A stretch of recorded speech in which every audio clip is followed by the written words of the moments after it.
The Cleveland Cavaliers' biggest need by far at the moment is shooting, specifically wings who can shoot. Those are in short supply this offseason, and the Cavs already face a tough decision on what to do with Caris LeVert, who is probably the closest thing to a 3-and-D wing the Cavs have. One player who could potentially fill the role is Miami's Max Strus. The 6'5 guard could be on the move this offseason if Miami becomes wary of shelling out for Strus after already having Duncan Robinson on the books and possibly having to pay Gabe Vincent as well. Cleveland could slide in as a potential suitor in the event that he has to test the free agent waters. Armed with the full $12.2 million mid-level exception, they could offer him a sizable pay raise as well as a high minute role off the bench or even in the starting lineup. So what makes him such an enticing option? Well, let's take a look. Perimeter spacing. The biggest gripe that fans and pundits alike have with the Cavs starting unit right now is the general lack of spacing out of the front court as a whole. The trio of Isaac Okoro, Evan Mobley, and Jared Allen combined for a grand total of just 85 triples, with Okoro leading the way with 62. And while Ice shot a career-high 36.3% from distance this season, no one outside of Cleveland respects his ability to knock down perimeter shots. No one. It was on full display against the Knicks, who loaded the paint and dared him to shoot, which worked to great effect. So much so, in fact, that he was remanded to the bench in Game 2 because of it. The Cavs can trot LeVert back out there in the starting unit, but his presence would be better utilized off the bench in my opinion. He isn't necessarily a lock to return either. Enter Max Strus, who spent the majority of his minutes lined up at the small forward position, but is also easily capable of giving you minutes at the 2. He could step in and almost immediately become the Cavs' best shooter out on the wing. Strus just experienced a pretty rough 2022-23 regular season in which he completed only 35% of his three-point attempts, and I use the word only with heavy quotation marks because we aren't talking some middling volume of attempts here. Strus, even in a down year, still managed to make over 2.5 triples per game on 7 attempts. He is a legitimate sharpshooter capable of stretching a defense out. During these 2022-23 playoffs, he has fared much better. In 15 games to date, he has converted over 36.4% of his 5.9 triples.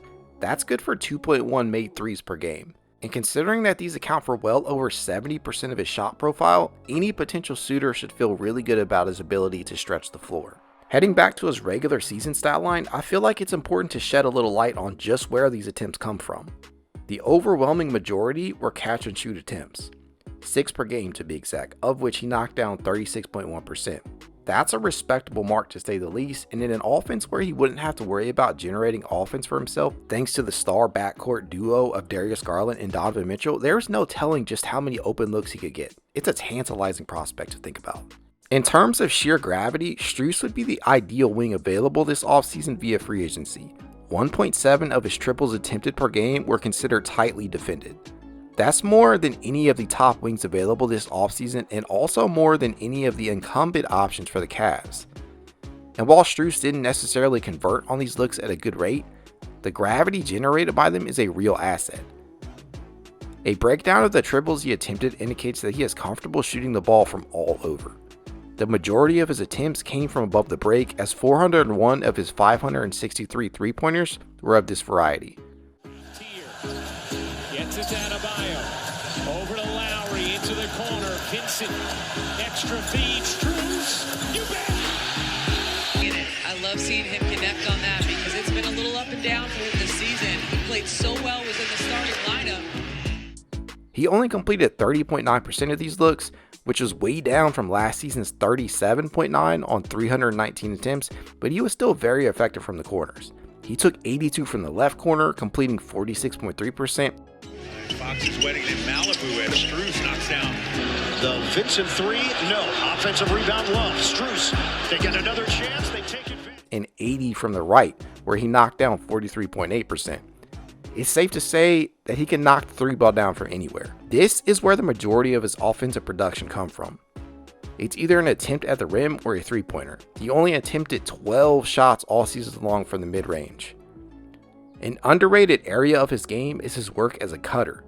It's not something he did very often, but he was efficient when he did. On Saturday, the 7'1" rookie center from Arizona, a second-round pick. Oh, nice pass by Bam. We talk about this Golden State team. Obviously, they lost a lot of veterans who were an integral part of their success last year. Strus ranked within the 96th percentile as a cutter this season and completed 82.9% of his looks off of cuts to the basket. His 1.65 points per possession ranked 11th in the league among players with at least 50 games under their belt this year. This is something I think that could be used even more in Cleveland with better passers on the roster.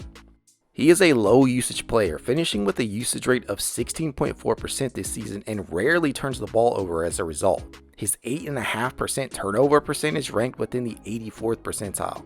This leads me to believe that he could continue to be very effective in an off-ball role with the Cavs. And although people will point to the stylistic differences between the offense that he plays in now versus the Cavs offense, I believe that lining up with some really good facilitators in Garland and Mitchell, LeVert and Rubio if he returns to form could do wonders for him. If your concern in regards to his effectiveness is tied directly to the pace of play, just remember that while Cleveland plays with the slowest pace in basketball, Miami plays with the second slowest pace and was still able to put up 7 triples per game. Now, the area where the Cavs could find themselves making a trade-off is on the defensive end of the floor. To me, this would almost entirely be dependent upon where they would potentially slot Strus in. If the plan would be to start him, the Cavs would undoubtedly be trading the impactful perimeter defense given to them by Isaac Okoro for the added spacing that Strus could provide. That would be the decision that JB Bickerstaff would have to make, which would be more important to him. Okoro limited opponents to 47.9% from the field, with most of his work coming against guards. He actually spent 60.8% of his time on that end defending them.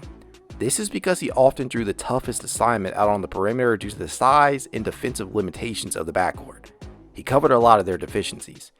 Now, if you replace him in the starting 5 with Strus, you would have to be okay with giving up a little more on the defensive end in exchange for additional shot making on the perimeter. Strus is nowhere near the level of defender that Okoro is, but can still hold his own.